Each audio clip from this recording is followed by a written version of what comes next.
Hey, it's BT with Tales from a Gemini. My guest this week is Vanessa Ruck. She goes by the girl on a bike on her Instagram. This woman is nothing but inspiring. She's gone through 7 surgeries in 7 years. She was hit by a car on her bicycle. Somehow, during all that, she developed a love for motorcycles, and now she's racing in some of the hardest races in the world just through sheer will. Her body's aching, but she overcomes that, overcomes every obstacle. She shows you that she's not superhuman. She's just a regular person doing extraordinary things. She inspired me. I hope that she inspires you, and I hope you enjoyed the episode. This part never gets old, and I say it never gets old every time. No, every week I go, this never gets old. 1, 2, 3. Hey, it's BT with Tales from a Gemini.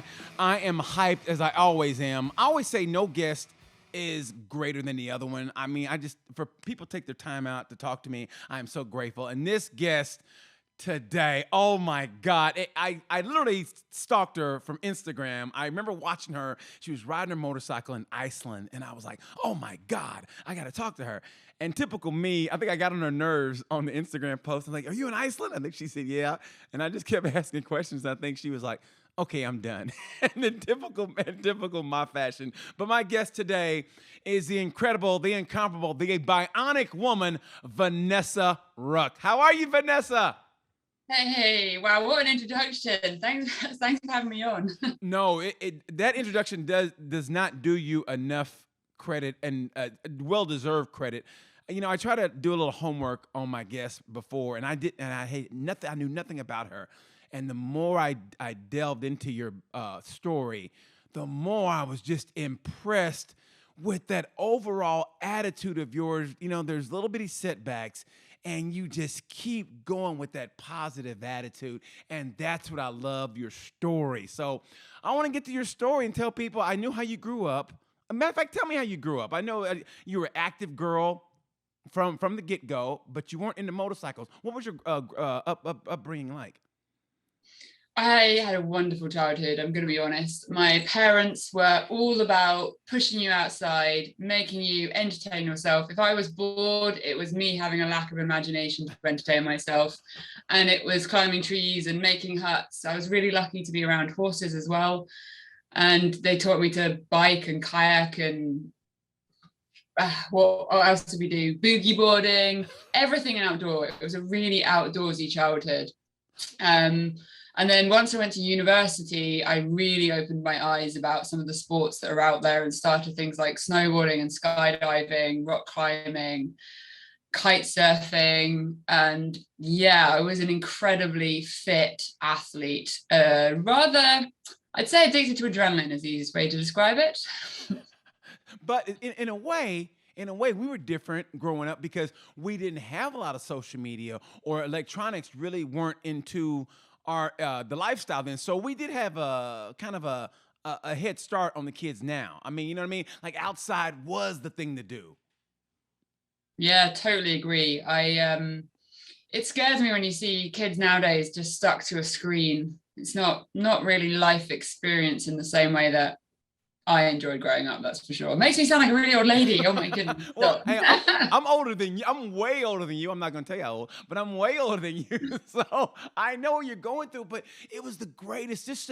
We had an imagination, like you said, just to climb a tree. It sounds like nothing now, but that's the greatest. To climb a tree, to hang from a tree, to be scared and you jump. And you go, I made it. And then if you fail, you fell. But that was part of growing up. And you get the little scratch and you rub the scab off. I mean, how fun was that? Yeah.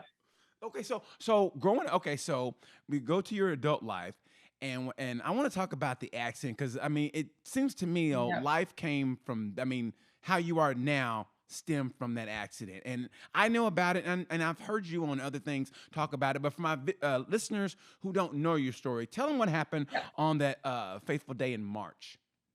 Yeah, absolutely. So I used to commute to work every day by bicycle, 16-mile commute, and rain or shine, snow, ice, whatever, I got on my bicycle, and that is how I got to work. It was a pretty standard Tuesday. I'd left work for the day and I got about a mile down the road cycling away. The traffic light in front of me turned green, so I pedaled on. I was actually on the way to the wakeboarding lake to meet my husband and some friends for an evening on the water. And a car coming the other way decided not to stop at their red light. And they cut across in front of me and left me with nowhere to go. And I went straight into the side of the car. And in that moment, like that, life as I knew it changed. Now my right shoulder took the full impact and I landed onto my right hip, and being completely straight, I wasn't a bleeding mess on the side of the road. I wasn't scraped up by paramedics. I did go to hospital in an ambulance. I was discharged later that evening with bruising. Now, if we fast forward 7.5 years, I had a 7-year recovery with 7 surgeries and a reconstructed right shoulder and right hip. So if you think about the actual implications of the impact with that vehicle versus bruising, it gives you a bit of an understanding of quite how much of a battle and a fight it has been trying to get my body back to. I've always had the goal of getting body back to being pain-free. I've unfortunately had to readjust my expectations to more having a body that I'm still able to push and do sports and have an active lifestyle. Pain is something I live and manage with my hip, but it's the one home, the one body I'm ever going to have. So I'm not going to stop. Just because it hurts. Unfortunately, you know, the accidents happened and this is the home that I've got to live with. So I'm incredibly proud of where I have been able to get my body to through my recovery. And I think something that I really want to emphasize when I say recovery is that physically, you know, 7 surgeries is a serious toll on the body, but mentally my recovery has been even harder, I would say, almost than physical, because you know, mental health is a very challenging element of life as well. So it's been both physical and mental in that journey. Well, I was going to talk to you about the mental because even before the accident, and I thought, you know, that's where it started, but it actually started when you were 13, when you found out you had Vitiligo. Is it Vitiligo? Vitiligo. And you said 13, there's a little spot and it spread. How did you deal with that from such an early age? And did that help you in your recovery from your accident with the bicycle? Because you already had maybe a setback from there. Because when you're teenage years, everything is so, I mean, it's the genesis of how we become adults. So did that help you in your healing from the accident? Yeah, so for anyone who's not sure what vitiligo is, it's a hereditary immune disorder where your skin loses pigmentation and you get white patches. So I've got white patches all over my body now, including all over my face. And my first patch, as you said, was when I was 13. I found it really, really hard to cope with that. I'm not going to lie. I tried to seek medical support to cure it and treat it. There is no cure for vitiligo. There's loads of fake myths and scam brands that will try and take your money, but unfortunately there isn't a medically known cure at this point of time. It is just something that you learn to live with. And actually, I think something the accident really has taught me with the vitiligo is that I'm almost really lucky to have vitiligo, because of all the different skin conditions there are, vitiligo is purely cosmetic.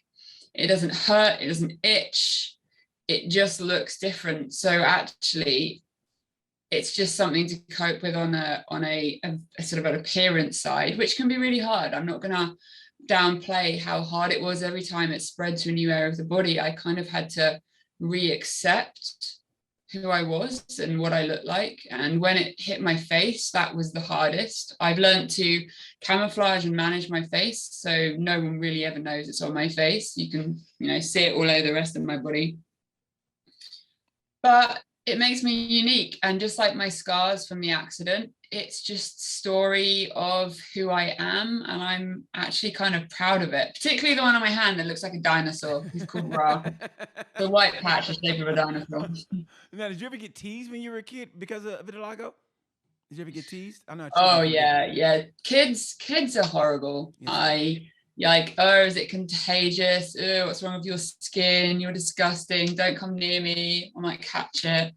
kids can be really cruel. They really can. So something that I definitely try and do through my social media channels as the girl on a bike is be really open about my skin. I never try and cover it up or hide it. And every so often I'll do an educational post sort of reminding people what it is, in the hope that if people are more aware of it, then maybe people will be less unpleasant about things like it and it as well, of education. Well, did you ever tell the kids, Michael Jackson has it, and he's the greatest entertainer in the world. So, did you tell them to kiss your ass because of that? Say, me and Michael Jackson like this. You should have told them that. He said, Michael Jackson has it. Yeah, so I should have done. Unfortunately, when you're a little kid, you don't always have the confidence you have as an adult. Well, yeah, but still, man, I wish Michael, you know what? That's what I wish Michael Jackson would have done with that back in the day. Yeah. Say, I have this. So anybody that has it, especially for a kid, if a kid looked up to the greatest entertainer in the world and he said, I have this, think about it. That would have had a profound effect on you. Like, if he has it, then it's not that bad. And it had maybe a better outlook mentally for you. Yeah, well, I actually got offered the same treatment he had of bleaching my whole body. And I decided that I'd rather be patchy, so I didn't bleach. But yeah, I totally agree. Standing proud and being real, I think, helps a lot of people, which I suppose is what I'm trying to do with my whole recovery. Is if I can share some of the stuff that I've learned through my recovery and it helps somebody else with what they're battling, then it kind of makes what I've gone through a little bit more worthwhile somehow.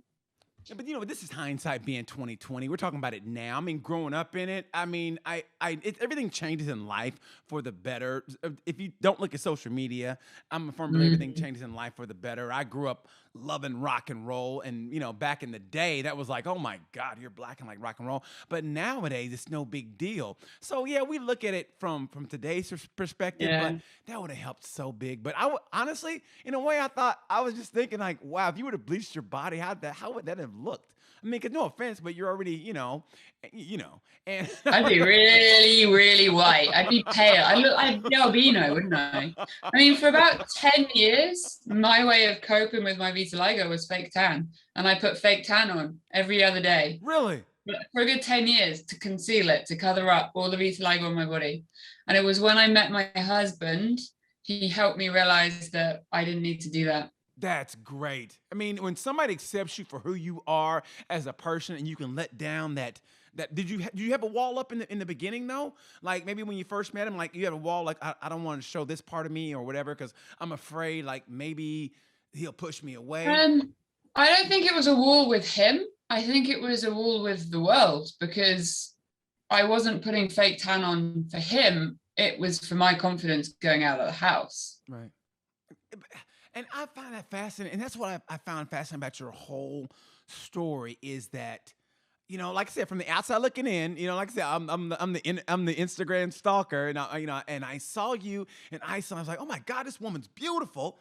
And then to find out your story, and if you go to your YouTube channel and everything, it's so much fun. You're so positive. You go for it. I mean, you do. And then to get the backstory, that's what makes it all the more wow. You have the wow effect. And my thing is, I just want somebody to look at you and go, if she went through that, then I can go through anything, because what you do now is just unbelievable. I mean, I look at you now. I watched last night and go, well, if she can do this, damn it, I can do this. And I mean it from the bottom. I saw you doing the romantics. And for people who are unaware, who don't know the bike lifestyle, please explain what the ROMANIACS is like to the unaware. Like to my producer, Wyatt, who's 19 years old, never been on a motorcycle. He don't even know who Pearl Jam is. So explain what that is and how hard it is. Okay, so ROMANIACS is tagged as the hardest hard enduro rally in the world. It is a 5-day race through the Carpathian Mountains in Romania, through extreme terrain and really insane sort of conditions that you've got to navigate, following navigation on your handlebars, and then survive through ridiculous terrain. If you go on YouTube and search ROMANIACS, you'll definitely have some entertainment looking at some of the riding clips. It's physically incredibly demanding, quite long riding days, and it was amazing. I mean, I felt so alive every second of doing that race. The fact that I managed to make the finish line and complete it, particularly with my body, I'm really proud. But I mean, I'd say there are about 500 riders and there are 6 women. Wow. So it kind of gives you a little bit of a vibe of the sort of race it is, that more women need to be doing it, because women are perfectly capable of doing these things as well. We've just got to train, and we need a little bit more skill than the guys because we don't necessarily have the same body mass and strength, but it's totally possible. Well, I saw you train, and during the Romania, and correct me if I'm wrong, didn't you have a crash on your shoulder and you injured your shoulder, but you still finished? Explain that. Yeah, so it was the week before the race training. I had a really horrific over the handlebars down a hill where I hit a tree, and I did a ACJ grade 1 separation of my shoulder, which was pretty painful, but I pushed on and I did the whole of the ROMANIACS race. And then on the finish line, so ROMANIACS are known for silly crowd pleaser objects on the finish lines, like the sort that just make mass falls, huge fails, and the crowds go crazy. And on the finish line, there was one of these. Strangely, the object that I had the fall on isn't in a single video of ROMANIACS. It's almost like they've silenced it. I don't know. But anyway, I just misjudged it, and it was like a 6-foot ramp. I landed it really hard, and that same shoulder, which was my good shoulder, not my reconstructed one, just didn't take that input. You know, day 5 racing, all your muscles were a bit tired. I'd already hurt my ACJ, and so it took a bit of a trauma through the handlebars, landing hard, and then I pulled a rotary cuff and got whiplash in my neck. And anyway, I've been resting it for the last 6 weeks, and I've got my next race in 2 weeks. So hopefully I'm planning to get on a bike tomorrow, but I can do a push-up again now. It's doing really well, but it's been a bit of a shock of rehab, really. I mean, I've done so much rehab through my recovery and accident, and I'm very used to doing that for my hip. So to suddenly have another body part hurting, it's like, oh, okay, this is weird. You're like the English Evel Knievel is what you are. I mean, you really are. Like, you know, I was trying to keep up with you when we went back and forth on social media, and I messaged you. I could just feel the urgency, or like you were doing something. You were very nice and polite, but I felt like, okay, this woman's busy. I was like, okay, I'm sorry. Okay, I'll talk to you when I talk to you. And I just felt that because you were like, I can do this now, but I got to be in Italy on Thursday. So, and I go, okay, I got you. And you're always go, go, go. And during the middle of the Romania, and you know, like I said, you hurt your shoulder. Like the mental aspect, was there a day during that 5-day where you got up or you got off the bike and you're like, okay, or was there like a doubt that crept in, or did you leave that out? Yeah, massively. And if you watch my ROMANIACS video on YouTube, you'll see some of my tougher moments. But I think it was morning of day 5 and end of day 3. I was really struggling with hip pain, bit of tears, but I'd got that far. There was no way I was ever going to give up. I knew I was able. I just needed to keep believing in myself, do a little bit of extra physio, some deep tissue therapy on my hip, get a good night's sleep, and keep going. But I definitely have lots of moments where I wonder how I can keep going. Now, where does that come from, though? The mental. Where does that come from? Because, you know, I watched the picture of you. The only picture, basically, of you I've ever seen where you're not smiling is you in that hospital bed. And I think it's after one of your surgeries. And you just look like, you know, like, I'm over it. And I want to know, what were you thinking in that moment? Like, how low did you get? And how did you keep from going down that rabbit hole? I mean, what got you out, and what got you to the point like, I'm not gonna let this defeat me? Because there's times in life, man, I'm not gonna lie, and I get it. Sometimes the older you get, you understand that sometimes you can bang your head against the wall and you go, okay, and you succumb to that dark side. What made you go, no, I'm not going down there? It didn't work out now, but I'm gonna get that positive mental attitude, and I'm gonna overcome this. First thing to say here is that I'm not superhuman. I'm just a normal girl battling the challenges life has thrown me. And I've definitely had really dark, low moments. I'm not going to pretend they haven't happened. It's all part of the journey that I've been on. There's a massive element of the fact that I'm very aware that I only have one life. And it's very easy for people to say, oh, but how did you not give up? And it's like, well, I don't have a choice. There is no option to give up. If I give up, what do? I just sit on the sofa and cry and feel sorry for myself? That's probably going to be a lot harder in the long run than trying to fight it, than trying to make steps every day to pull me forwards, to move me out of the dark patch that I'm in. Like, what have I got in my control that I can use to help myself? Is there someone that I could call to speak to, like a friend or a mum who's going to give me a little bit of extra energy that I need right now? Is there a nice song that I could put on to uplift me? Could I go sit in the garden and listen to the birds? And obviously at some point I couldn't do that. I was stuck in bed. But there's always something that I could find just to put a little smile on my face.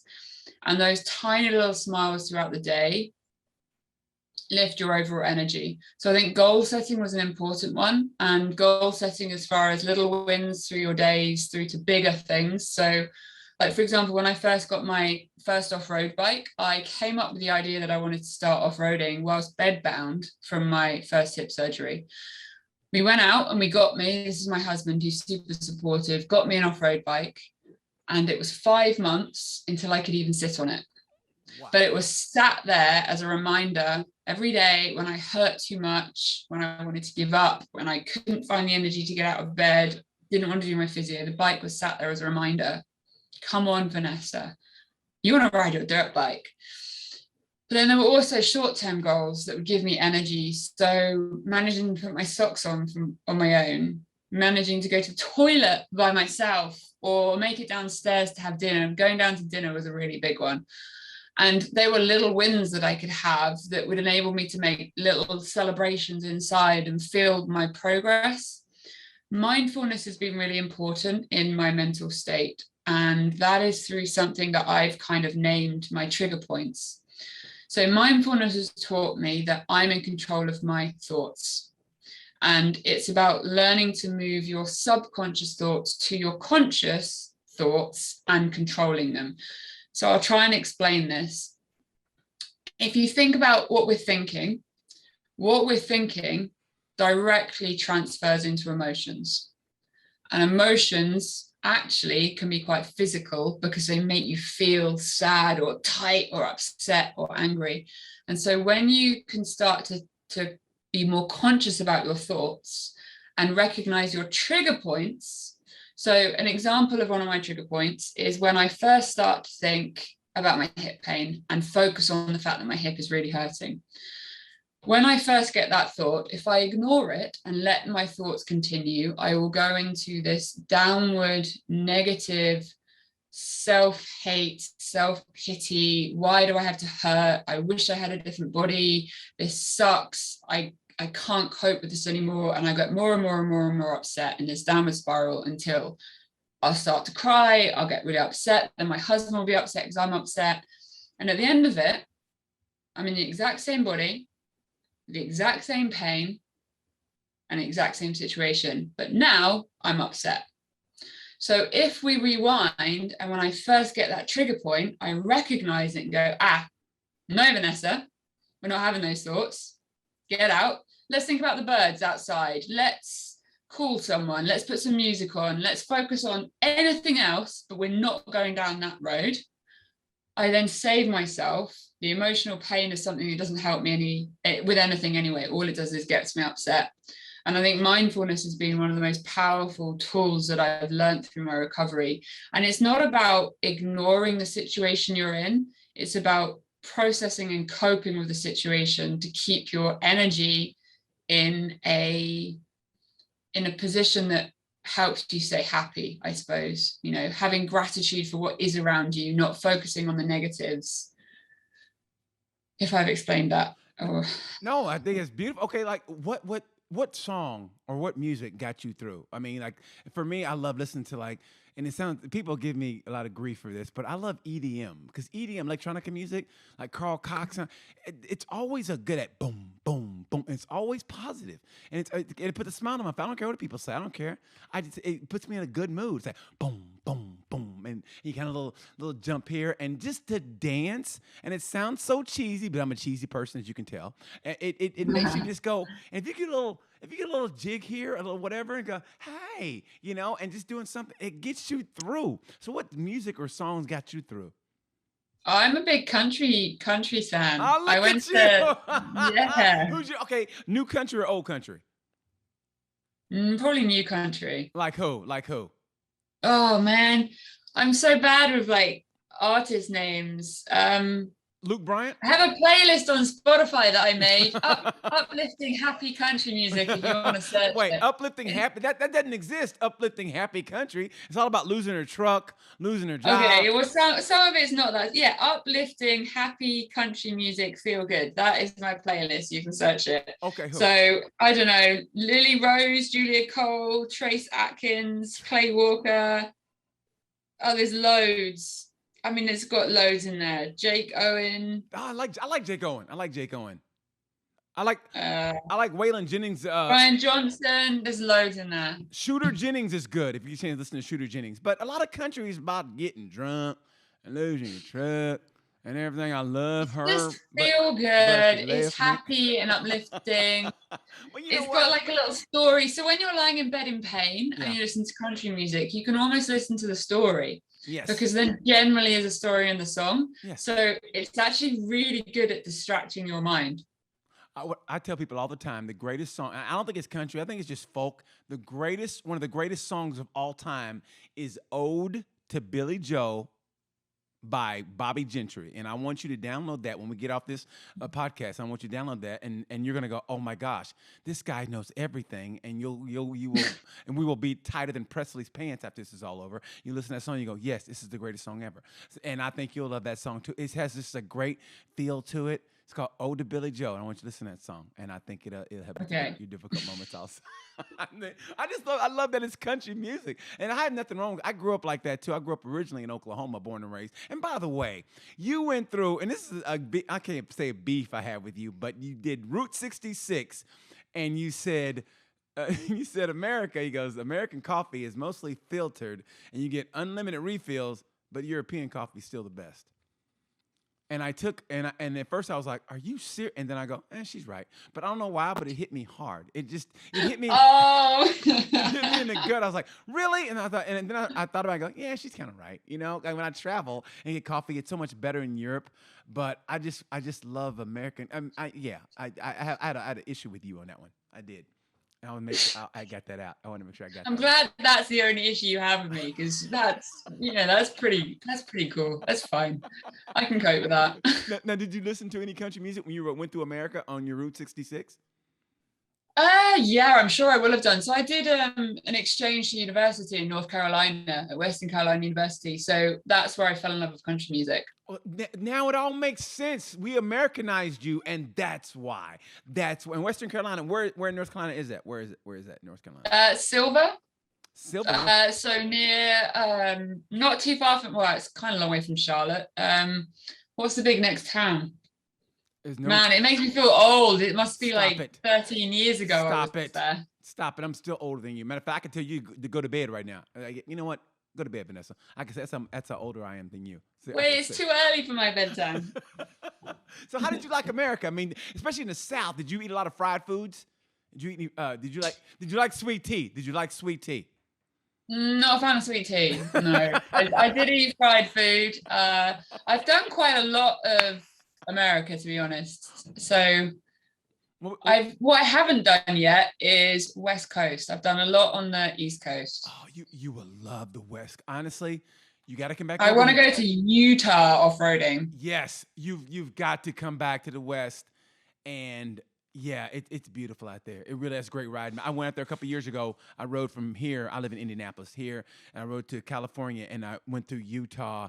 and up the Sierras in Nevada, and it is gorgeous. And Sounds amazing. Gorgeous. What was your favorite American dish in the South? Your favorite American dish? Favorite American dish? Yeah. Oh, I know. Cactus blossom bloom. A cactus bloom. The onion bloom from Outback. Right? Yeah. And like deep fried, that was pretty amazing. But to be fair, so my husband and I did our honeymoon in Texas, did 3 weeks. And for 19 of the 21 days, we had steak. And you just can't beat a really good steak with some chips and vegetables. Whoa, look at you. We Americanized this woman. Did you have a steak in Amarillo? Did you have that steak in Amarillo? Did you do the 72-ounce challenge? I saw the 72-ounce challenge, but I didn't do it. I don't think I could hide 72 ounces. I don't think it would fit in my body. Well, listen, you can ride motorcycle with the best of them, but really, a 72, that's what scared you, the 72-ounce challenge? Really? Well, it's probably not the 72 ounce. It's the 6 portion of fries and the 4 sides and the other stuff you've got to eat with it. Well, okay, listen. Now, being American, I already know, but did you get what we call the itis? And that's where you, after you eat, you just go to sleep. Like you eat all that food and it just sits in your stomach. And you just kind of, like you get that kind of like mid-afternoon. It'd be 1 o'clock. Food coma. Yeah, did you get the food coma? We call it the itis. When you're black, you call it the itis. Don't think so. I'm pretty active when I'm out there. Burning it off. How much weight did you guys gain when you came to America and then went back? Like how much weight did you gain? Because I know American food is like the fattest. That's why we're the fattest country in the world. Generally every time I'm over there I'm doing sports, so it's all right. Love it. If you're active you can eat it. That's the theory. Yeah. You do sports so you can eat. I think that is great. I love it. So you're on the bed. So country music got you through, and then now, what people don't understand is it wasn't like you were opposed to, but you weren't really into motorcycles back in the day. What made you get into motorcycles? Okay, do you want the brief story or the slightly longer story? Girl, this is your time. You tell me. You do it how you want to do it. Okay, so I was living in the Bahamas when I was 20. Must be nice. What were you doing, modeling? No, oh my gosh, no. I wish. Running drugs? What were you doing? What were you doing? My undergraduate degree was international business studies, and I did a year of work placement in the middle, and I got a job doing marketing and PR for a marine biology research center in the Bahamas on a remote island of Eleuthera. Someone had to do it. Why not me? It's pretty cool. Okay. So I moved out there, and as a student, I couldn't afford a car, but I needed a way to get around the island. Now, there wasn't a motorbike on the island, and I'd never ridden a motorbike, but I was like, how hard can it be? Other people do it. It was fine. Went online. I found a Lifan 250, which is basically like a Chinese wannabe Honda. Right. Had it shipped in, and it arrived in a box. Now, I'm not talking about a motorcycle in a box. I'm talking about the parts of what would be a motorcycle if you knew how to put them together in a box. Like, oh dear goodness, what have I got myself into? Back then, I had no mechanical knowledge. Thankfully, I traded a bottle of rum with a local bush mechanic, and he put my bike together, and he told me where the button was and the twist and the kick, and I never really remember learning to ride it. It was just a proper practical means to an end for me to get around the island. I worked out that I could strap my spear for spearfishing down the side, fins and snorkel on the back, and I was off buzzing around the island. That was my way to get around. I then came back to the UK. I didn't see myself as a biker, so I didn't ride. I didn't get a bike. I had no desire to get a bike. Didn't really get it, I suppose. Yeah. Finished my undergraduate degree, did my master's. Years went by where I didn't have a motorcycle, and then the accident happened. Now, the accident I describe as a roller coaster as far as my recovery. So if you think about the ups and downs on a roller coaster, my recovery across 7 years was like that, where it worked out 1 surgery a year for 7 years. And that means that there were times in between surgeries where I was a little bit more physically able, a little bit more active, but then I'd have really deep lows where I was bedbound again and up and down. And in one of the higher first points of this roller coaster, I was struggling getting to work. I used to commute and cycle, and the traffic was killing me, the parking in the city, the time. And I was having a gin and tonic one Friday night with my husband, and I just sort of drifted off into my own little world, and I was like, oh, I should get a motorbike. My husband was just like, what? And I was like, it's genius. I can skip the traffic, don't have to worry about parking, save money on fuel, and it'd be really, really fun. Now, at this point, I wasn't thinking about the fact that getting a motorbike meant I'd have to go back on the road. And I can't emphasize enough how terrifying it was going back on the road and how much of a mental battle that was. Yeah. And so anyway, went out and got me a motorbike, and I sort of overcame the fear and got to the point that I was riding. And that first motorbike, what I didn't realize is that motorcycles breed. And once you have one, you kind of want another one, and then you want a different one, and then N+1, and they just spread and grow. And before you know it, you've got like 8 motorbikes. They're like rabbits. They're like rabbits. They're more like... Yeah, seriously. I try to tell it to everybody, and they don't understand. I mean, it's like, once you get a motorcycle, to me, I can't understand how people don't have that same kind of feeling, because, I mean, it's just that feeling. I mean, we know, but I try to convey that to my producer who's 19. I love him to death, but he doesn't understand. It's like you get one, you want another. Like, I want a scooter now. I finally got the dirt bike now, and I hope one day I hope to ride with you. I really mean it from the bottom of my heart. I hope to ride with you. You kick ass, and I would just love just to be behind you and just watch you navigate, because I do the best I can. That's what you say to kids that suck at sports. Just do the best you can, and I do the best I can. But watching you gives me so much like inspiration. When you jumped that rock, you had a rock, and I remember you going, and you were nervous, and you said it in your helmet. Oh God, what am I doing? And you got big air, and you jumped, and you crashed, and I was like, oh my God. But the fact that you did that was inspiring to me. And I mean it from the bottom of my heart. So yeah, I want to do enduro with you. That would be the greatest. But yeah, I want a scooter. And that's another bike I want. And I want an in-town cruiser. And then I want a long distance cruiser. And then, I mean, I want to, like you said, breed bikes. I want to know from you, how did you get the name Thug for your Harley Davidson bike, which I think is the greatest name for a Harley bike. She has a bike named Thug. How did that come about? She actually named herself. The license plate that she came with had THG in it, and I was like, Thug, there you go, and the name stuck. I love that. You should get a tattoo. You have no tattoo. You should get a tattoo that says Thug Life. That would be so great. Oh God! If you had that, no, I don't think I need that tattoo. No, I think you do. If you had that and came to the United States, you would get so much street cred. You go to any hood in America, they go, "Oh, there she is. That's Vanessa Thug Ruck." Vanessa Thug Ruck. Oh gosh! I think that would be great. You ride a Harley, and okay, so you got the Harley. Which came first, the Harley or the dirt? I mean, after the dirt bike.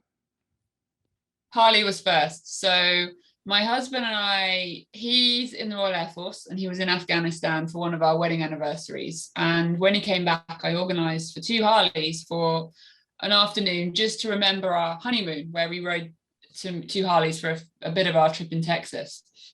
And we had zero intention to buy. We were just going to go out on the afternoon with these 2 Harleys. And what I didn't realize is that the purchase of those 2 Harleys would be the best decision in my mental recovery from the accident.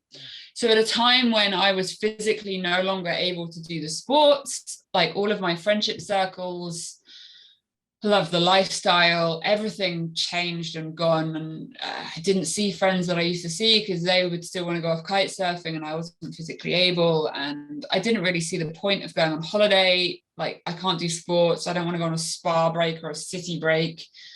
What's the point of taking holiday? And then the Harley made me realize that I could have a bit of adrenaline, a bit of wind in the hair and adventure whilst effectively sitting on a comfortable sofa with an engine. Like, the Harley is so comfortable. It's got a really open hip position.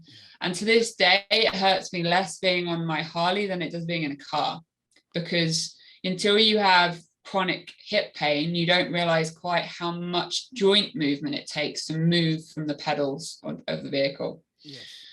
And so the Harley, we then got these 2 Harleys, and over the next following 3 years, we did over 20,000 miles on them, did maybe 15 plus countries across Europe, rode all the way down to Croatia and back. And it was a new sort of zest for life, I suppose. And then as my recovery kind of pushed on and I got more and more active, the pre-accident Vanessa, as far as the adrenaline and the sports, was coming back to life, or constantly trying to get back to life. And it was like, well, how do I combine my new love of motorbikes, but with the adrenaline of sports? And that's when I went, I want to go muddy and get off-road. And so that's where the off-road journey then started. That's beautiful. So basically, honestly, motorcycles essentially, can I say it saved your life? I mean, it's a big step, but and I don't mean that in the literal sense, but in a way, didn't it? It helped in your recovery, so it did kind of help you progress. Yeah, it's definitely revitalized my life, given me a new sense of direction. And I mean, it's certainly my new hobby and addiction now. Everything two wheels puts a big smile on my face. And I think there's an element of when you're on a motorcycle, particularly off-road, you are so in the moment. Yes. You're focusing on the terrain, the bike, your body, the position of the bikes, everything around you, that there's no scope for anything but the moment that you're in. There's no scope to focus on your body or what's going on. You've just got to survive the terrain that you're in. And I think that element makes me feel incredibly alive with my body. Somehow it just takes me to another place. Are you a Gemini? You seem like a Gemini. I mean, that's how I am. Like, once I find something I like, I just gravitate to it. That's why I call it Tales from the Gemini, because it's like I have varied guests, but my heart is always into people with motorcycles. I mean, I had a chef on a couple weeks ago.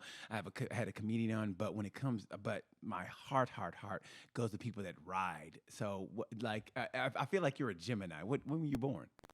No, my birthday's next week, 22nd. Oh my God! Happy birthday! Yeah. So I'm a Virgo. Oh, and what's the characteristic of a Virgo? They just go for it? No idea. Me. Well, that's awesome. I love that. I mean, you go for it. When did the racing part come into it? When did you decide, okay, I'm doing okay here and there, but now I want to race? Because that takes you to a different element. You can ride off-road, you can do whatever, but to race is a whole different element. Yeah, it really is. And the environment and the energy of riders around you in a race is so different to a practice day. Okay, so I was riding with Paul Bolton, who is one of the pro enduro riders. I was really lucky to meet him out in Spain, actually, and do some riding with him.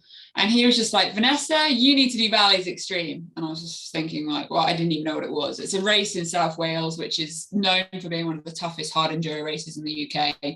And I ended up looking it up. I just laughed at him. I was just like, dude, no way, I'd die. And he was just like, seriously, you can do that race. I've seen you ride. Get it done. Enter.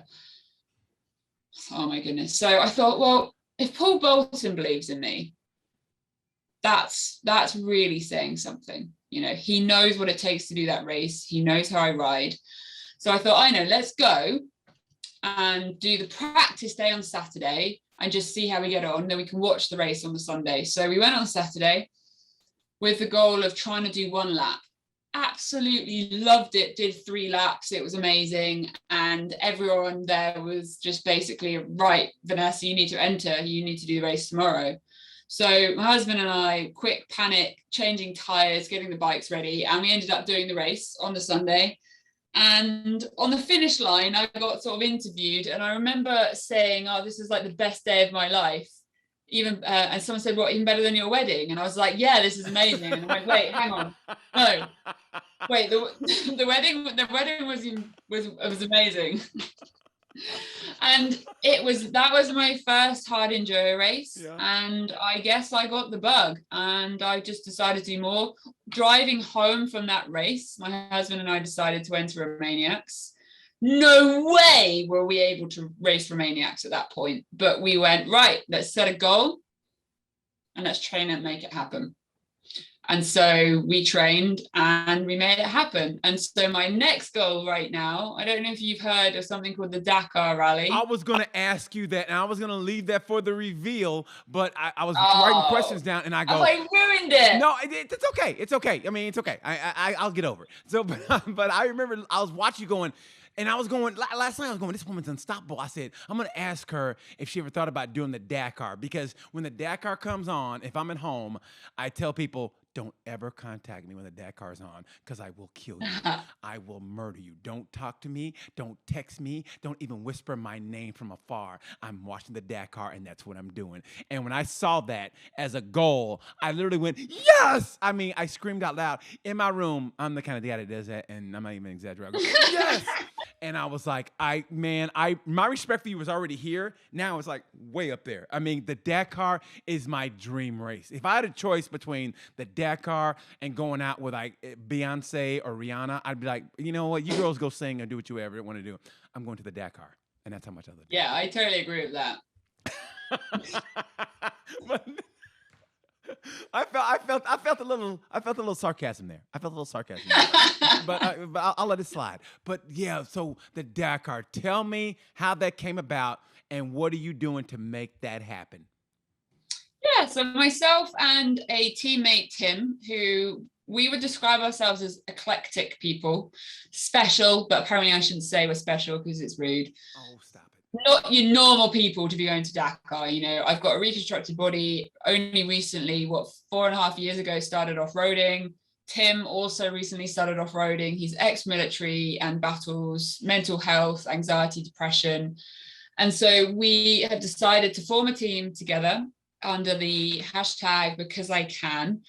And at the moment, I don't know what it's like over in the States, but in the UK, there's a lot of doom and gloom in the media. There's a lot of chat, particularly about school children and how they're being told they're the lost generation and they've had such a dramatic impact on their education that they're going to fail in life.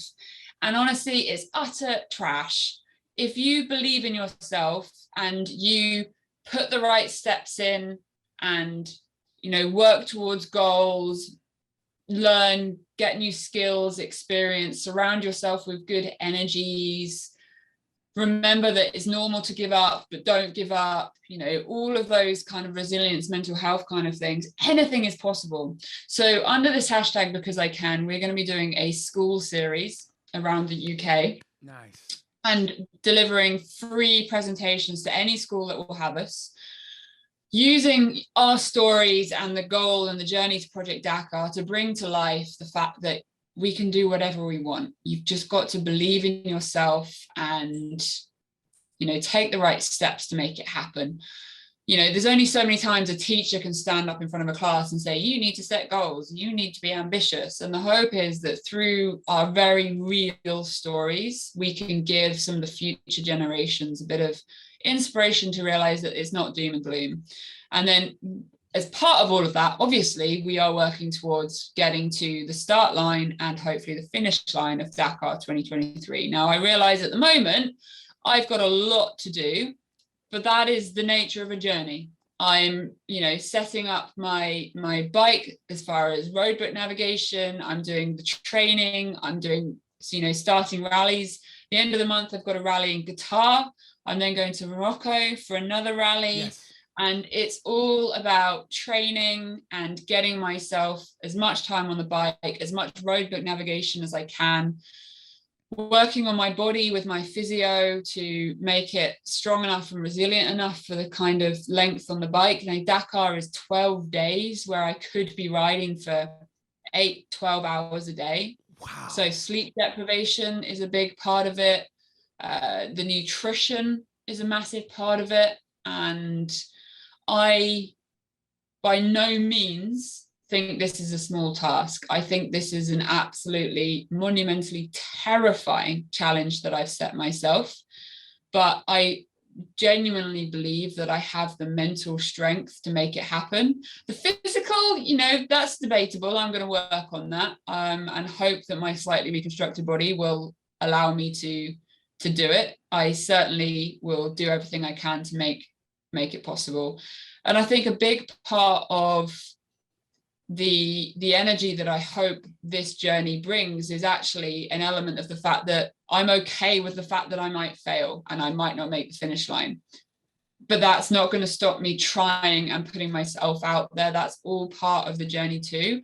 But what I can tell you is I will do absolutely everything in my power to make it come true. I make it happen. It's all about trying. I mean, if you try, and it sounds so.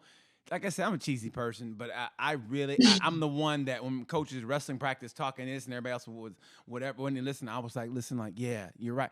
And if you try, if you do the best you can, to the point where, like coaches say, man, when you leave it all out there, you're going to finish so much higher than anybody else. If you focus everything, and sometimes some people are just better than you and whatever, but if you focus everything, you put everything out there and you try, and if you do fail, you look back and go, you know what, man, I did the best job I can. Sometimes, and I always say this, sometimes it just bees like that.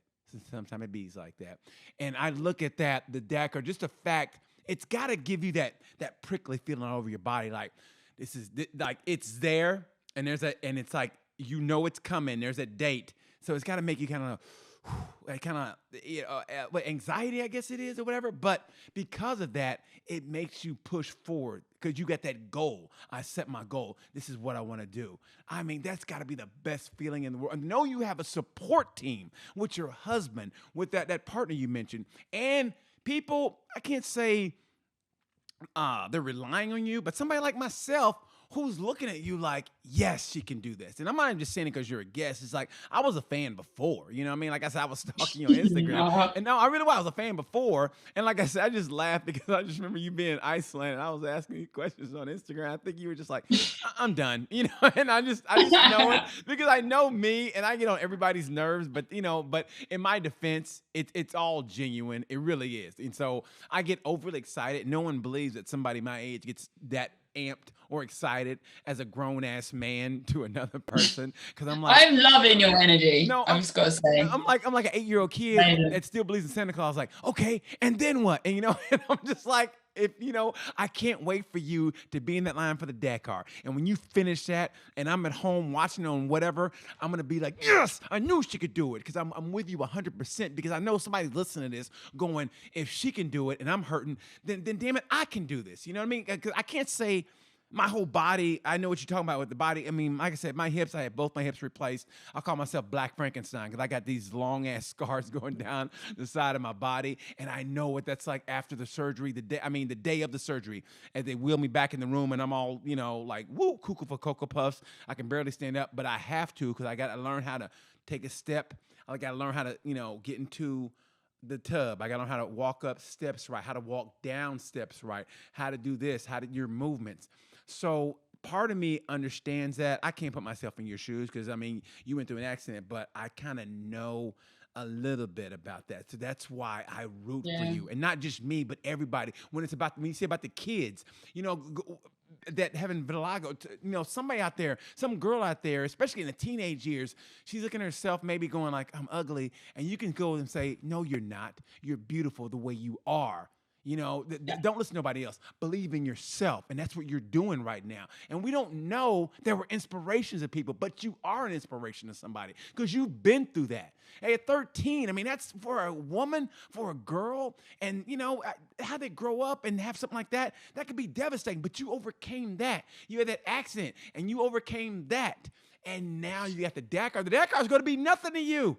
The Dakar is going to be nothing to you. You did the ROMANIACS. You've done that. The Dakar is just another blip on your road to something else. It's just a part of the journey. It's the truth. It's just part of that journey. So when you get the Dakar, by the time you get to that starting line, and it's like, boop, boop, boop, somewhere you're going to go, and I hope, it's just me going, you're going to think, you know what, PT was right. This is just another part of the journey. And then go, and then you're gonna go. You're gonna think about that guy. Hey, that guy from Tales from the Gemini. He was right. It's just a part of. I better go, and you go. You're gonna lose like a split second because you're gonna think about this conversation, and you're gonna go. You know what? That dude was right. Boom, and then you're gonna go. You're gonna lose like a split second, but you'll make it up on the second day. You'll be Toby Price, and then you. And then, Toby's going to be Toby. But still. Wowza. I'm just hoping to finish. I don't think I'm going to rank. No, you're going to rank. You're going to finish and you're going to rank because that's what you do. You don't finish. You don't half-ass anything. I watched your video. The funniest thing to me, and I had to laugh, I don't know where you were at. You were going downhill and you're like, oh, shit. And you were going downhill. And the funny thing about it, here's where we're kind of like in the same, because my dirt bike does this. When you press on the front brake, it makes that sound. And everybody knows you're coming. Like, I mean, when I'm at the motocross track, he goes, and they go, would you oil that, please? And they know you're coming because he makes that sound. And I just had to laugh because it reminded me of myself. I love that. You're like, oh, shit. You face challenges head on like we should. And there's no bullshit to it. You face challenges head on like you should. And you're not afraid to show like, hey, I'm scared. This is my emotion. You're seeing it. But I'm still going to do this damn thing. And if I fail, like I said, I saw you crash. And they go, you okay? You're like, yeah, I'll be all right. And you get back up and you pick that bike up and you get back on it and you do it again. And that is a metaphor for life. What you do is a metaphor for life. Yeah, you get knocked down. Yeah, you kind of get like, like I see the helmet cam is pointing toward the sky because you fell down and you're cuckoo for Cocoa Puffs trying to go, okay, I'm good. And you get back up and you do it again. And that's what's beautiful about you. I mean, it's the inside to me. That's what's beautiful about you. You don't let anything keep you down. And real quick, I know it's real quick. I know we're coming to the end, but I want to know, and we mentioned him, but how did you meet your husband? Because he, to me, is that glue that keeps it all together. Because he's I find him to be an incredible dude because you always mention him, and it's not in passing, but he just seems like he's such a great guy. He's your support system when you need a support system. Tell me how you met him. Yeah, he is my soulmate, and I am incredibly lucky to share my world with him. We are very similar, two peas in a pod, kind of like that vomit-worthy couple to your friends because you're just like too cute. But we're very lucky. Met him at university. Now we met as much that we became friends on Facebook, and then we went off, and I was doing my master's, he was doing his officer training in the Air Force, and it was about a year later he put a photo of himself hanging off a rock climbing topless. He looked amazing, by the way, and I just commented on it, and then he replied back saying, well, I've got to do something to keep up with your profile pictures, because I was living in the Bahamas and was always spearfishing and with sharks, and then we started talking, and then he asked if I wanted to go rock climbing, and I was like, yeah, I want to go rock climbing. So he drove down 3 hours to pick me up, and we went rock climbing, which was technically wasn't a date. It was just going as friends. And anyway, the rest is history. We've now been together 11 and a half years. Yeah, it's not a date, but it's a date. We all know it is. Like, it's not a date, but we all know it's a date. And next thing you know, hey, you guys are happy. You're smashing goals together, and that's what it's all about. So you got the Dakar as a that in the future. But here's what I want you to do. I want you, and I don't know if maybe you've done it before. I haven't seen it though. Have you ridden the Arctic Circle yet? No. I want to see you do the Arctic Circle. I do. Jesse James. Wow. Jesse James did that, and the look on his face. I mean, he was all bundled up, and he had the special gloves, but the look on his face, you thought he saw the face of God, and it was frowning at it because he had to look like. And Jesse James is a tough dude, and I thought you should do that. I want to see you do the Arctic Circle. I want to see you race the Arctic. I mean, not race it, but just ride across it, ride across a frozen lake with spikes on the bike. Okay, I can see if I can make that happen. I don't even know where to start, but who says never? Maybe after Dakar, we can see if I can make that happen. But for the moment, I don't think I've got time for that. Well, what is next then after Dakar? Because sometimes, I've talked to people, like I have a friend of theirs that's racing over at the British Superbike Championships named Brandon Posh, and he lives over there. He's from America. And it was amazing because he won the championship in BSB in his division, but afterwards, he was kind of lost because he set the goal to be champion, but after he got it, he didn't set another goal, so he was kind of lost a little bit. So what are your continual goals? Like after the Dakar, do you have a goal after that? Like how does it go? Because you've established that you like to set goals, and that's gotten you through life. Yeah. So the really honest answer is a little bit scary. We might see whether nature allows our family to expand. Oh, a little one? Oh my God. Hey, I tell you what, how about this? How about you adopt a grown-ass man like myself, and I'll come over there. Listen, just hear me out. You adopt me, and then we'll all go ride motorcycles together. And I mean, I'll go, Dad, Mama, and then people are like, is this? No, that's my mom, and that's my dad. It's my stepmom. Not even stepmom. It's my dad, and it's my mom. Oh wow, you're funny. I just want to see what you'd say. I mean, I think it'd be great. I mean, the look on people's faces. Are we all one big happy family going to ride motorcycles together? Could work. I'm not saying no. I'm just definitely not saying yes right now. I don't blame you. But honestly, I mean it from the bottom of my heart. I think that'd be like motherhood. Is this something is that yearning, you know, I think women have that kind of like, you know, to be a mom. Is it burning in you? Has it always been there? No, it's terrifying. But I know I would like to be a mum one day, and I'm hoping by then I'll be feeling ready.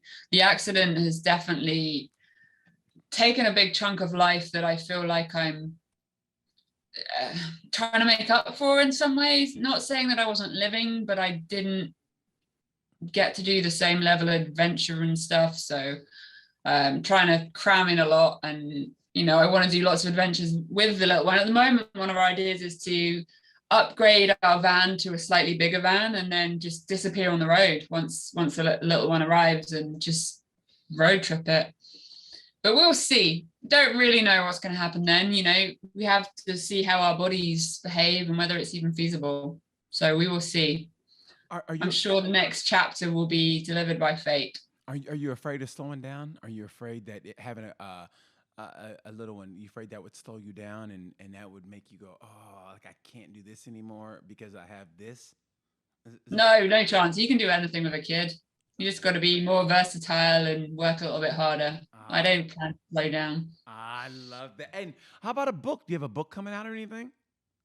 I'm in the process of writing it. I've just not been very fast. I've done 3 chapters, so it's getting there, but I need to lock myself in a room and write.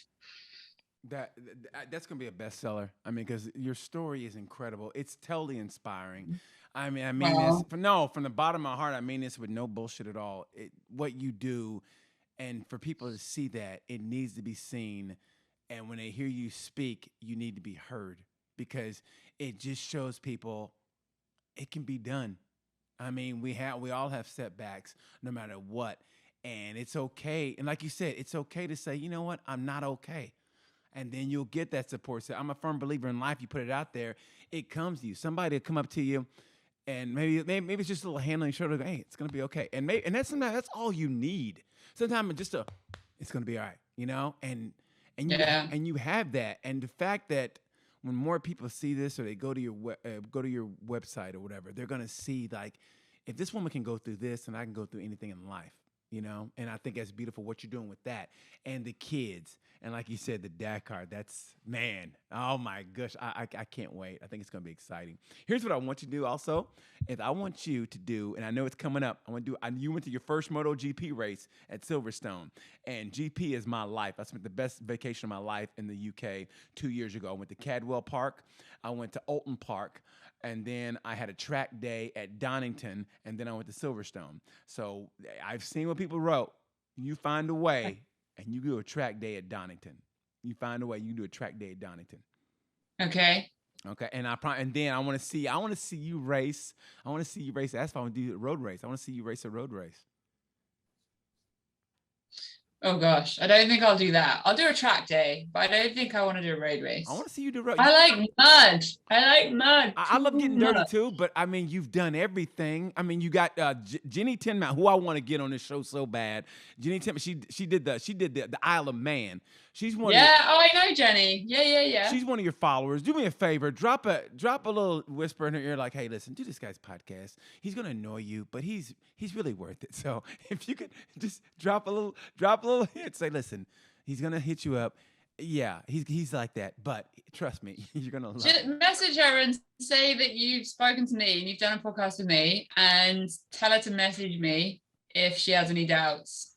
Trust me, I will. And she'll be like, "Are you serious? This guy gets on my nerves." And you'll be like, "I know, but trust me, he's fun and you'll have a good time." And send. I mean that. I want to have her on. I've got your back. Don't worry. Have her teach you to road race. I think that'd be great. Man, I cannot begin to tell you, Vanessa, how happy I am to talk to you and just listen to your story and with no filter and just tell, and like you said, you talked about your fears, you talked what got you through. And that's what needs to be said because, we all go through it and we all have to have something to get us through it. And I just think it was great that it was country music for you to get, find a little place and about being aware and just finding your why in life. And I think that's beautiful. So I can't begin to thank you enough for doing this, taking your time out. You're a busy woman. I can tell by your text. I can tell by your email. You're a busy woman. For you to take time to do this, I can't thank you enough. So thank you so much. Anything else you want to talk about or plug? No, thanks so much for having me on. Anyone that wants to find me is the girl on a bike on Instagram, Facebook, YouTube, and TikTok. Although I feel like a granny on TikTok. I'd love for you to find me on the channels. Drop me a message if you've been touched by anything that we've talked about. My inbox is always open, and thank you so much for having me on. It's been an honor. Oh no, it's been my honor, Vanessa. I mean it from the bottom of my heart. The girl on the bike, she is everything and then some. You guys have no idea. You look for inspiration, look no further than this woman right here. Thank you so much for watching Tales from a Gemini. From the bottom of my heart, I appreciate it. And like I always say about this time, the word pain.